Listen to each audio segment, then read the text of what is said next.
Kita lanjutkan pembahasan pada bagian kedua, bab inflasi. Kita masuk ke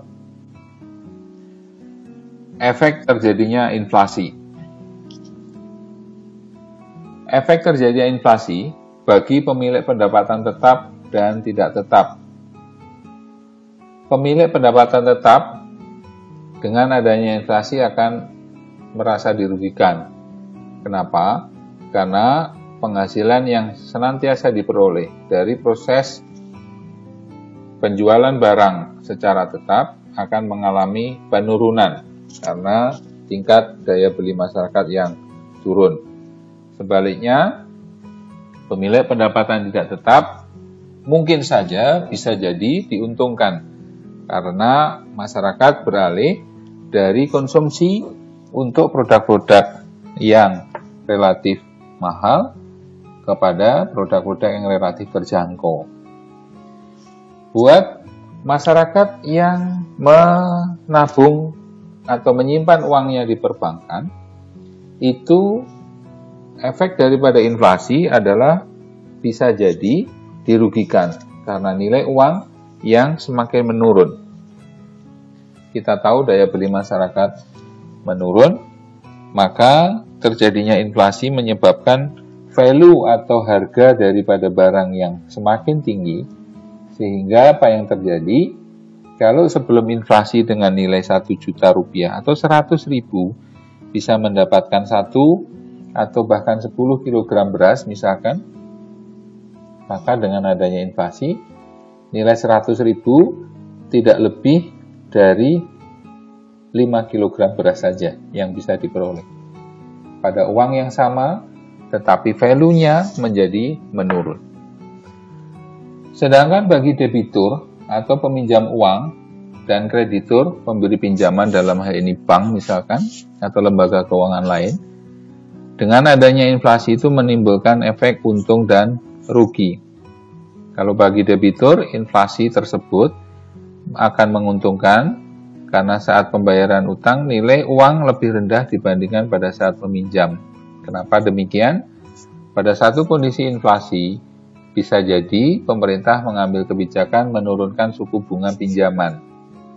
Sehingga uang yang harus dikembalikan oleh para peminjam, itu nilainya menjadi turun karena nilai suku pinjamannya turun.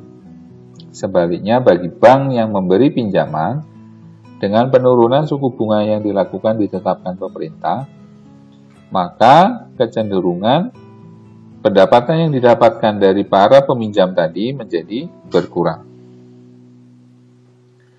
Selanjutnya, efek terjadinya inflasi bagi produsen. Efek yang terjadi bagi produsen atau pengusaha besar, inflasi ini bisa menguntungkan apabila pendapatan yang diperoleh lebih tinggi daripada kenaikan biaya produksi. Inflasi sudah barang tentu terjadinya kenaikan harga yang tinggi daripada suatu beberapa produk atau bahkan semua produk, maka kecenderungan bagi pengusaha besar, kenaikan harga yang tinggi tadi akan meningkatkan pendapatan dibandingkan dengan biaya produksi yang dikeluarkan. Sedangkan bagi pengusaha kecil, kenaikan harga bahan baku yang tinggi tidak lebih menguntungkan, maka mereka akan melakukan penurunan volume produksi yang dilakukan. Karena harga ongkos produksi lebih mahal dibandingkan dengan harga jual barang.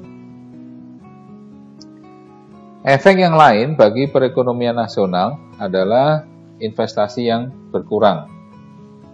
Juga mendorong tingkat bunga. Karena kecenderungan kalau inflasi orang akan menahan uangnya karena harga-harga sangat tinggi, maka mereka tidak berani melakukan investasi. Juga mendorong tingkat bunga. Salah satu penyebab inflasi adalah banyaknya uang kartal yang beredar di masyarakat. Untuk mengendalikan, maka pemerintah melakukan kenaikan suku bunga tabungan, suku bunga penyimpanan di bank, sehingga suku bunga simpanan itu cenderung naik maka orang cenderung menyimpan uangnya. Dengan demikian diharapkan uang kartal yang beredar masyarakat bisa dikendalikan. Efek yang ketiga adalah mendorong penanaman modal bersifat spekulatif. Dengan adanya inflasi, harga beli menurun, harga saham menurun, maka banyak pemain-pemain membeli saham-saham yang jatuh, saham-saham yang murah. Dengan harapan pada saat nanti recovery, harga saham itu akan terdongkrak naik sehingga mereka akan mengambil keuntungan dari selisih harga beli saham yang murah dan harga saham yang terjadi kenaikan. Efek yang lain bagi perekonomian nasional adalah menimbulkan ketidakpastian ekonomi pada saat yang akan datang. Banyak spekulasi dan ramalan atau kebijakan yang menjadi tidak pasti yang akan datang karena situasi yang tidak pasti karena inflasi tadi juga. Hal yang paling pokok adalah efek ini biasanya merosotnya tingkat kehidupan dan kesejahteraan masyarakat. Kalau sebelum inflasi, satu keluarga bisa membelanjakan 100.000 uangnya dengan mendapatkan 10 kg beras misalkan, maka dengan adanya inflasi, uang 100.000 tadi hanya cukup untuk membelanjakan 5 kg beras. Artinya, masing-masing anggota keluarga akan dikurangi jatah konsumsi daripada bahan pokok tadi. Ini adalah beberapa efek dari terjadinya inflasi. Selanjutnya kita akan membahas price index atau indeks harga. Fungsinya adalah untuk mengukur perubahan level harga historis dari komoditi tertentu, maka ini perlu dihitung sebuah indeks harga. Pengertian price index ini adalah perbandingan antara harga dari beberapa komoditi atau jasa pada beberapa titik waktu dengan harga pada titik yang lainnya atau titik awal yang kita mau hitung.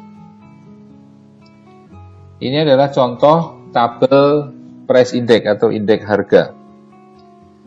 Consumer price index dan annual inflation rate pada kurun waktu tahun 65 sampai 88. Kita lihat contoh pada tahun 65, consumer price index-nya 94,5, rata-rata inflasinya 1,7. Demikian seterusnya terjadi fluktuatif. Menjadi anomali contoh, kalau tahun 74, consumer price index kita 147,7, inflasinya 11,0. Tetapi, pada tahun, ini ada kecenderungan dari 65 ke 74, inflasinya naik. Pada tahun 92, consumer price index-nya 415. Tetapi, annual inflation rate-nya hanya 3,0. Mestinya kalau mengikuti hukum annual ini secara rata-rata dia akan naik terus. Sekali lagi, price index bukan satu-satunya penyumbang terjadinya inflasi, tetapi salah satu penyumbang terjadinya inflasi. Ini adalah salah satu pengukur saja, bukan penyumbang. Ya. Kita lihat contoh di dalam penghitungan. Jadi price index, kita lihat contoh pada tahun 67, price index-nya adalah 100. Commodity price pada tahun 67 adalah 1,46 dolar per pound. Biasanya yang dihitung ini adalah komoditi logam mulia. Kenapa? Karena dianggap logam mulia mempunyai tingkat kestabilan harga jual maupun harga belinya yang tidak berfluktuatif tinggi. Sedangkan komoditi price tahun 90 berkisar 5,74 dolar per pound. Hitunglah berapa price index pada tahun 90-nya. Secara perhitungan persamaan matematika sederhana, maka price index tahun 90 sama dengan consumer price index tahun 90 5,74 per pound dibagi consumer atau commodity price pada tahun 67 1,646 per pound dikalikan 100, ini adalah price index tahun 67. Maka sama dengan 393,2. Nilai indeks tersebut menunjukkan bahwa harga pada tahun 90 itu adalah 3,932 lebih besar daripada harga tahun 67. Jadi 3 kali lipat harganya naik. Ya, dari tahun 67 ke 90.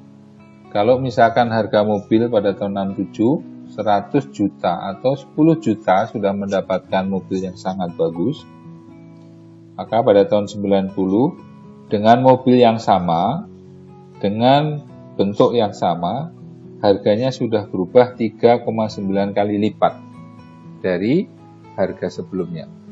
Dari harga 10 juta menjadi hampir 40 juta, karena 39 jutaan.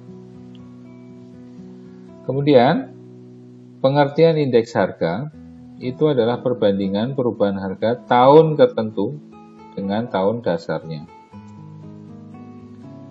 Jenis-jenis indeks harga.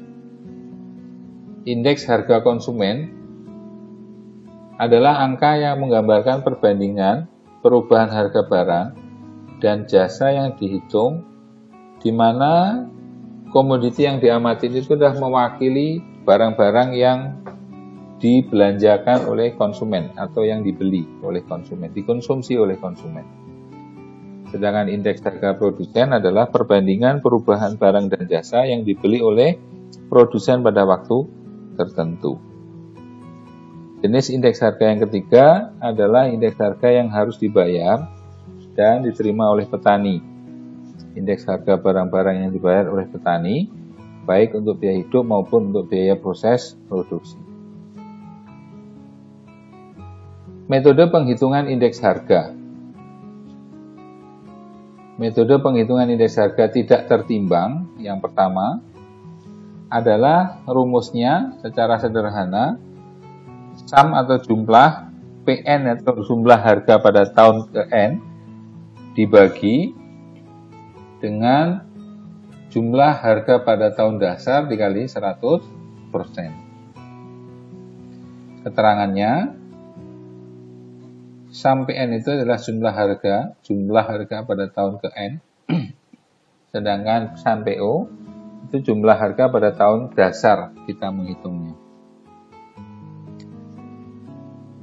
Contoh soal indeks harga yang tidak tertimbang. Jadi ada 3 jenis barang yang diamati, tas, sepatu, pakaian. Harga dasar pada tahun 2009, tas 150.000, sepatu 200, pakaian 100. Maka jumlah harga dasar pada tahun 2009 jumlahnya 450.000.